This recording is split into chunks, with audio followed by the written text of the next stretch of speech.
సెలూన్లు, laundry షాపులు, గృహ అవసరాలకి 200 యూనిట్స్ వరకు కరెంటుని ఉచితంగా ఇస్తామని చెప్పి ఎన్నికల మేనిఫెస్టోలో పెట్టి అధికారంలోకి వచ్చిన తర్వాత కాంగ్రెస్ పార్టీ కేంద్ర ప్రభుత్వం ఇచ్చేటువంటి పథకాలని, పైసలని ఏ రకంగా మళ్ళించిందో ఈ ఒక్క ఉదాహరణ సరిపోతుంది.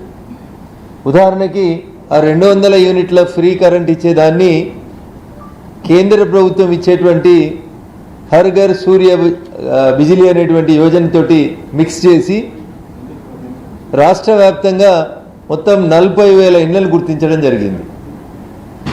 200 యూనిట్ల కరెంటు కాల్చుకునేటువంటి ఇళ్లలో మొదటి దశ కింద ఒక 40,000 ఇళ్లను గుర్తించి ఆ 40,000 ఇళ్ల కింద కేంద్ర ప్రభుత్వం కేంద్ర రిన్యూవబుల్ ఎనర్జీ పథకం కింద ప్రతి ఇంటికి ఇచ్చేటువంటి సబ్సిడీ సోలార్ పలకలు ఏవైతున్నాయో వాటిని తీసుకెళ్ళి ఆ పేద ప్రజలు ఎవరైతే 200 యూనిట్ల కరెంటు కాల్చుకుంటారో వాళ్ళ గృహాల మీద పెడతామని చెప్పి మొదటి దశలో 40,000 ఇళ్లని రాష్ట్ర ప్రభుత్వం గుర్తించింది. యాక్చువల్గా కాంగ్రెస్ ఎన్నికల మేనిఫెస్టో ప్రకారం 200 యూనిట్ల వరకు ఉచిత కరెంటు ఇవ్వాల్సిన బాధ్యత కాంగ్రెస్ పార్టీ ఎన్నికల మేనిఫెస్టోలో ఉన్నటువంటి బాధ్యత. కానీ కేంద్ర ప్రభుత్వం ఇచ్చినటువంటి సోలార్ హర్ ఘర్ బిజిలీ ముక్తి యోజన అనేటువంటి పథకాన్ని వాడుకొని భారత ప్రభుత్వం ఇచ్చినటువంటి సబ్సిడీని రాష్ట్ర ప్రభుత్వం ఏ రకంగా దుర్వినియోగం చేసిందో ఒకసారి మీ ద్వారా తెలంగాణ సమాజం తెలుసుకోవాలని చెప్పి నేను విజ్ఞప్తి చేస్తూ ఉన్నాను. రాష్ట్ర ప్రభుత్వం మొదటి దశలో ఈ 40,000 ఇళ్లకి టెండర్ కాల్ఫర్ చేసింది.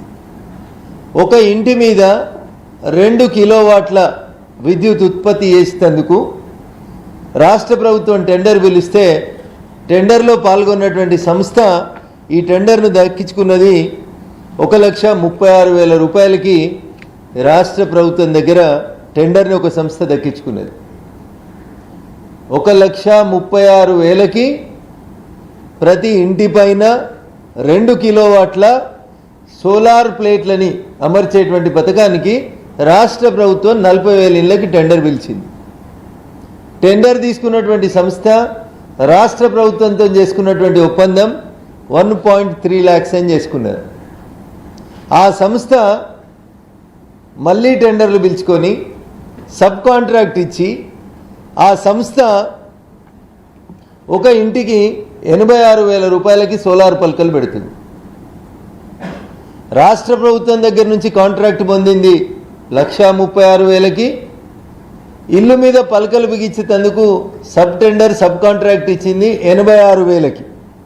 అంటే ఒక ఇంటి మీద 50,000 రూపాయలు టెండర్ వేసిన కంపెనీకి పోతున్నాయా, సంబంధిత విద్యుత్ శాఖ మంత్రికి పోతున్నాయా, ముఖ్యమంత్రి గారికి పోతున్నాయా, లేకపోతే ఏడికి పోతున్నాయి అసలు ఈ పైసలు అనేది ఒక అంశం అయితే, రెండో అంశం ప్రతి కిలోవాట్కి భారత ప్రభుత్వం నరేంద్ర మోడీ గారి నాయకత్వంలో ఒక ఇంటి మీద సోలార్ ప్లేట్లు పెట్టుకుంటే ఒక కిలోవాట్కి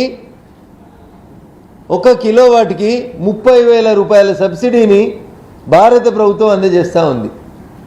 సో ఈ 200 యూనిట్లు కాల్చే కుటుంబాలకి 2 కిలోవాట్లు అంటే గవర్నమెంట్ ఆఫ్ ఇండియా నుంచి వచ్చేటువంటి సబ్సిడీ 60,000 రూపాయలు భారత ప్రభుత్వం నేరుగా సోలార్ పలకల పథకానికి నేరుగా భారత ప్రభుత్వం నుంచి వస్తాయి. ఇంకా రాష్ట్ర ప్రభుత్వం చేతికెళ్ళి పడింది ఎంత? 86,000 టెండర్కు పోతే 86లోంచి 60 తీసేస్తే రాష్ట్ర ప్రభుత్వం కట్టాల్సింది 26,000 రూపాయలు మాత్రమే. ఒకవేళ ఎవరన్నా కొంచెం ఇల్లు సైజు పెద్దగా ఉండి 3 కిలోవాట్ పెట్టుకుంటే 18,000 రూపాయలు 3 కిలోవాట్కి భారత ప్రభుత్వం సబ్సిడీ ఇస్తుంది. అంటే 78,000 రూపాయలు భారత ప్రభుత్వం సబ్సిడీ ఇస్తే వీళ్ళు టెండర్ పిలిచిందేమో 1,36,000కి. టెండర్ తీసుకున్న కంపెనీ ఎల్లయ్యనో మల్లయ్యనో టెండర్ తీసుకొని ఇంకొక ఆయన కాంట్రాక్ట్ ఇచ్చింది 86,000కి. ఈ 86,000కి 1,36,000కి మధ్యలో ఉన్నటువంటి డిఫరెన్స్ 50,000 పర్ హౌస్ చొప్పున 40,000 ఇండ్లకి మీరు క్వాలిటీ లేని పలకలు పెడుతురా, కమిషన్లు తీసుకున్నారా, లేదా భారత ప్రభుత్వమే మొత్తం పైసలు ఇచ్చింది నరేంద్ర మోడీ గారికే క్రెడిట్ ఇద్దాం అని ఒక మాట కూడా రాష్ట్ర ప్రభుత్వం నోట్లకి వెళ్ళి రాదు. వస్తారు, కేంద్ర మంత్రుని కలుస్తారు, నవ్వుకుంటూ ఫోటోలు దిగుతారు. హైదరాబాద్కు పోయి నరేంద్ర మోడీ గారి ప్రభుత్వం తెలంగాణకి ఏమిచ్చింది అంటే గాడిద గుడ్డు అని నెత్తి మీద పెట్టుకొని తిరుగుతారు. మరి ఇప్పుడు ఇండ్ల మీద పెడుతున్నటువంటి సోలార్ పలకలకి ప్రతి ఇంటికి 2 కిలోవాట్లు అయితే 60,000, 3 కిలోవాట్లు అయితే 78,000 రూపాయలు ఇచ్చినాం. ఈ పైసలు ఎటుపోతున్నాయి? ఎవరు ఇస్తున్నారు ఈ పైసలు? 100% భారత ప్రభుత్వమే ఇస్తుంది. కాంగ్రెస్ పార్టీ ఏం చెప్పుకుంటుంది? 200 యూనిట్లు కాలినటువంటి ప్రతి ఇంటికి మేము ఫ్రీ కరెంట్ ఇస్తున్నాము అని చెప్తున్నాం. ఏడికెళ్ళి ఇస్తున్నారు మీరు ఫ్రీ కరెంటు? కేంద్ర ప్రభుత్వం ఇచ్చినటువంటి హర్ ఘర్ బిజిలీ ముఫ్తీ యోజనలో వచ్చిన సోలార్ పలకల్ని తీసుకుపోయి ఇంటి మీద పెట్టి మేము ఇస్తున్నాము అని చెప్తున్నారు. వారం రోజుల క్రితం ఒక పేపర్, ఒక ప్రముఖ తెలుగు దినపత్రిక ఒక వార్త రాసింది. ఏమని రాసింది? కాంట్రాక్ట్ ఒకరిది, చేసింది మరొకరు అని. మరి దీని మీద ఎందుకు ఎంక్వైరీ చేస్తలేరు? 136,000 నుంచి 86,000కి ఒక ఆయన దక్కించుకున్నాడు సబ్ టెండర్ లేదా సబ్ కాంట్రాక్ట్ అంటే ఒక ఇంటి మీద 50,000 మిగులుతున్నాయి. 50,000 ఎటుపోయినాయి? This you should answer. ముఖ్యమంత్రి గారు సమాధానం చెప్పాలి. వాళ్ళు మొదటి దశలో టెండర్ పిలిచింది 81 గ్రామాల్లో కేవలం 40,000 ఇళ్ళకి పిలిచింది. 40,000 హౌసెస్ ఇంటూ ఈచ్ హౌస్ 50,000 లెక్క పెడితే 200 కోట్లు పోయినాయన్న. 200 కోట్లు ఒకటే దాంట్లో మింగేసిరు. దీనికి విద్యుత్ శాఖ మంత్రి సమాధానం చెప్తాడా?